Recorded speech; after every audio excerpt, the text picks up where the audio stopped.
ओम नमो नारायण। कल से आरंभ हो रही है माध्यमास की गुप्त नवरात्रि।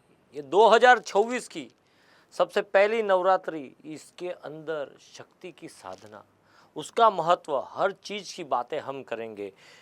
आज हम अलग अलग माध्यमों के संदर्भ में लेते हुए 19 जनवरी से प्रारंभ होने वाली 10 महाविद्याओं की कृपा और रहस्यमय साधना का दिव्य समय हम नक्की करके हर चीज को आपको बताएंगे। अंतर मन की यात्रा और दिव्य शक्ति का आवाहन, जिसे कहते हैं कि अंतर मन की जो यात्रा होती है उसे खोले कैसे। सनातन धर्म की पावन परंपरा में माघ मास की गुप्त नवरात्रि को शक्ति उपासना का सबसे रहस्यमय और सबसे फलदायी काल माना गया है। वर्ष 2026 में 19 जनवरी से मां भगवती के उन स्वरूपों की साधना का द्वार खुल रहा है जो साधक को ज्ञान, वैराग्य, मोक्ष की ओर लेके जाएगा। जो साधक भटक रहे हैं उन्हें यह उपासना करनी चाहिए। यह समय केवल उत्सव का नहीं, नवरात्रि खेलने का नहीं, माँ की साधना में बैठने का है, बल्कि आत्मिक जागरण और अपनी चेतना को माँ के चरणों में समर्पित करने का है। और माँ को बताना है कि हे माँ, मैं तेरे चरणों में समर्पित हो चुका हूँ, अभी मेरी रक्षा, मेरे परिवार की रक्षा तू कर।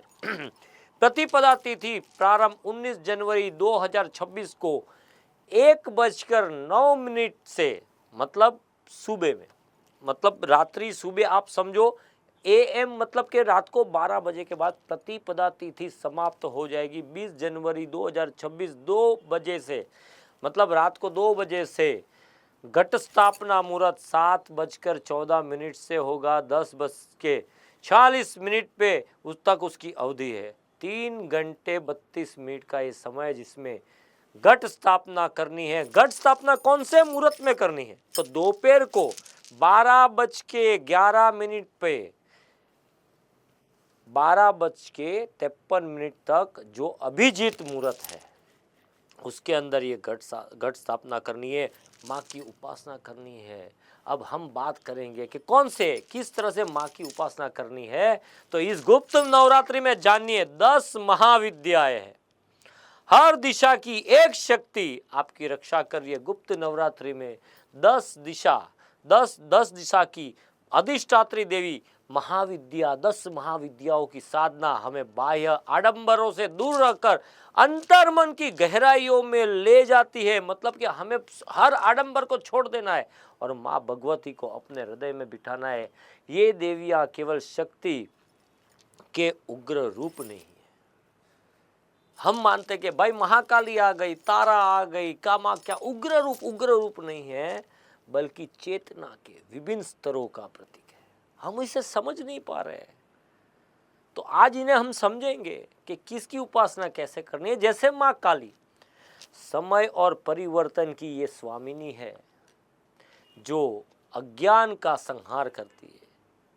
जो महाकाली है वो अज्ञान का संहार करती है। अभी है दूसरी महाविद्या जिसका नाम है माँ तारा, संकटों से तारने वाली करुणा और अपार ज्ञान की प्रतीक माँ तारा भक्तों का कल्याण करती है। उसके बाद तीसरी आती है माँ त्रिपुर सुंदरी, सौंदर्य संतुलन और ब्रह्मांडीय आनंद की वो अधिष्ठात्री माँ है। माँ भुवनेश्वरी की बात करें तो सृष्टि के विस्तार और पालन की अधिष्ठात्री शक्ति जो है वो माँ भुवनेश्वरी है।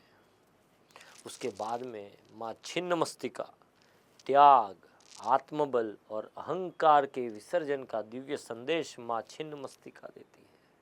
उसके बाद में आती है माँ भैरवी, शक्ति, अनुशासन, तपस्या की प्रज्वलित ज्वाला है। माँ धूमावती वैराग्य, धैर्य और संकट में अड़िग रहने की प्रेरणा देती है। माँ धूमावती अपने बच्चों की सहाय करती है। माँ बगलामुखी अपनी वाणी की शक्ति और शत्रुओं, आंतरिक विकारों पर वो विजय करती है। माँ मातंगी कला, वाणी और रचनात्मक चेतना का मधुर प्रवाह है जो माँ मातंगी करती है। माँ कमला मतलब 10वीं महाविद्या, समृद्धि, स्थिरता और जीवन में पूर्णता का आशीर्वाद देने वाली ये माँ कमला वो 10वीं महाविद्या है। साधना का आध्यात्मिक महत्व, समझे, साधना जिसकी करनी है उसका आध्यात्मिक महत्व क्या है। यह महापर्व हमें सिखाता है कि शक्ति केवल बाहरी सुरक्षा का नाम नहीं है, बल्कि यह आंतरिक संतुलन की प्राप्ति है। जो अंदर का संतुलन हम खो बैठते उसकी प्राप्ति है। जब एक साधक नियम, संयम और श्रद्धा के साथ सात्विक आहार ग्रहण करता है, मतलब जो भी आहार ग्रहण करता है उसमें तामसिकता नहीं चाहिए, मौन का पालन कर ऊर्जा संचित करता है और मंत्र जब वह ध्यान में लीन हो जाता है और लीन होके माँ के उन मंत्रों में लीन होके उसकी आराधना करता है, तो उसके भीतर के भय, अस्थिरता और भ्रम के बादल छंटने लगते हैं। जीवन में एक नई स्थिरता आती है और आत्मरक्षा का और परमात्मा से मिलन सुगम हो जाता है। माँ की भक्ति वही दीपक है जो अज्ञान के घोर अघोर अंधकार में भी साधक को सत्य का मार्ग दिखाती है। अब हम बात करेंगे कि महाकाली का काम क्या है। कि महाकाली भक्तों के अंदर, अपने भक्तों के अंदर ज्ञान प्रदान करती है, उनको शक्ति प्रदान करती है। महाकाली की उपासना अलग अलग स्तर से, अलग अलग ढंग से की जाती है। शमशानवासिनी महाकाली जो है, शमशानवासिनी महाकाली जो है, उसकी उपासना करने के लिए कोई सही गुरु का माध्यम होना जरूरी है।